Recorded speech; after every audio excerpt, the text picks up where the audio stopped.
Bonjour. Dans le cadre de l'utilisation du compte étoile, il est important de préciser, comme Jean-Michel nous l'avait dit la dernière fois, deux points.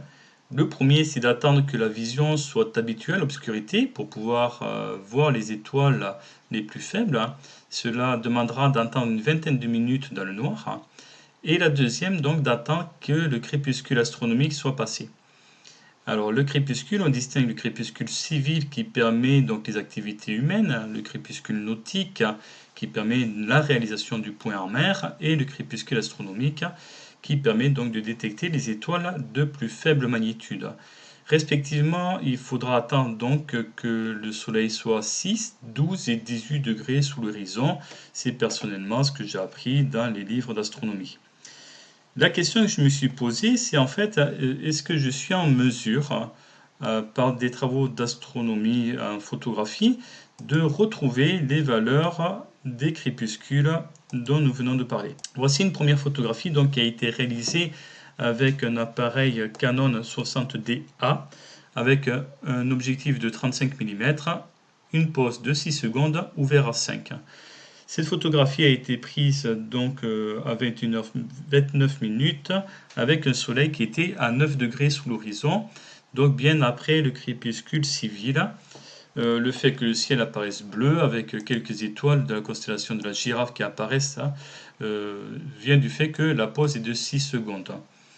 Une heure et quart plus tard, le soleil est passé à 20 degrés sous l'horizon. Nous sommes donc bien après le crépuscule astronomique et nous voyons donc que le ciel est parfaitement noir. Alors la première chose que j'ai faite, c'est de prendre donc cette dernière photographie et d'aller faire de l'astrométrie pour pouvoir récupérer les coordonnées du centre de l'image. Une fois que j'ai eu les coordonnées du centre de l'image, j'ai ouvert une page Stellarium. Je me suis mis donc le 15 avril à 22h46, date de cette photographie, et j'ai mis donc les coordonnées en ascension droite et en déclinaison du centre de l'image. J'ai utilisé ici de quoi faire apparaître un cadre rouge de 35 degrés par 24 qui correspond donc à la taille de la photographie et nous étions bien effectivement en plein centre de la girafe. J'ai utilisé aussi Stellarium pour pouvoir regarder les positions du soleil lors de la première et de la dernière photographie. Alors ici, j'ai pas très bien réalisé ma manip puisque je me suis rendu compte a posteriori que lors de ma première photographie, le soleil était à la verticale de l'azimut 295 degrés, c'est-à-dire en dehors de la verticale du cadre de mon image. Et par contre, la dernière photographie, le soleil était à la verticale de l'azimut 310 degrés, donc bien en dessous voilà, de cette ligne. Ce qui fait que je me suis dit que ça serait peut-être intéressant d'avoir la possibilité de faire des mesures de noirceur du ciel en se mettant juste en dessous de la position du soleil, ou plutôt juste au-dessus de la position du soleil. Donc c'est plutôt dans cette zone gauche du cadre photo. Le centre de l'image est juste à 40 degrés de hauteur sous l'horizon.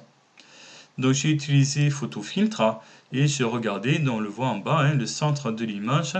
Ça correspond, puisque j'ai 3456 lignes, à la ligne donc 1728. Ensuite, j'ai utilisé un petit programme Python que j'ai ouvert avec Spider pour avoir la possibilité d'utiliser Image.io qui permet pas mal de travail d'image. Et j'ai donc demandé, photographie après photographie, d'aller me tracer les courbes d'intensité lumineuse en pixels rouges, verts et bleus pour l'image donc qui correspond au centre de l'image. On avait dit donc l'image 1728. Voilà, donc j'ai réalisé ceci pour la première, deuxième, troisième, quatrième photo, voilà, etc., etc., etc. Et voici donc le résultat. Donc j'ai fait ceci pour les 50 premières photographies. On verra qu'après, le travail est devenu inutile. Alors, pour la première des photographies, qu'est-ce qu'on constate? Bien, on constate que nous avons trois courbes, évidemment, dont les pentes sont les mêmes, voilà, à peu près les mêmes. On constate que la courbe bleue est quasiment saturée à gauche de l'image, c'est-à-dire que vous vous souvenez que le soleil était un petit peu plus à l'ouest, donc à la verticale par ici. Ici, on est donc une trentaine de degrés vers le nord. Donc ici, on a moins d'intensité lumineuse. Tout ça, ça paraît bien normal. Le soleil apparaissait bien bleu. Cette courbe bleue est bien au-dessus des courbes vertes et des courbes rouges. Prenons l'image suivante. Nous sommes donc maintenant au niveau du crépuscule nautique, donc à 21h48 ce jour-là. C'est ma 18e image. On constate cette fois-ci qu'on est passé de 250 à 35 environ. Les courbes vertes et rouges ont des pentes qui sont quasiment nulles. C'est-à-dire que cette fois-ci, la perception d'un dégradé du fond du ciel autour donc de cette zone où le soleil est à la verticale apparaît de façon beaucoup moins évidente, mais on constate quand même qu'avec le temps de pause qui est ici utilisé et l'ouverture, on a donc encore quand même une certaine clarté de fond de ciel.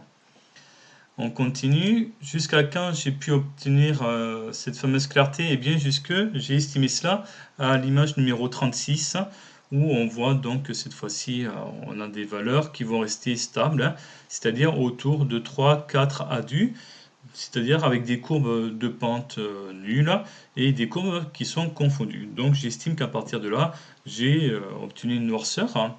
Et c'est confirmé pour les images suivantes jusqu'à la dernière.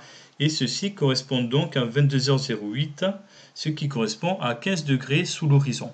Donc je ne suis pas arrivé à détecter le passage à moins 18 degrés sous l'horizon d'un crépuscule astronomique, mais par contre le crépuscule nautique se voit bien et j'arrive à moins 15 degrés pour le crépuscule astronomique. Voilà, ceci on peut après le vérifier bien entendu en reprenant les différentes images et en cherchant à voir s'il n'y a pas des étoiles qui n'apparaissaient pas sur la première photographie, qui apparaissent donc quelques minutes plus tard.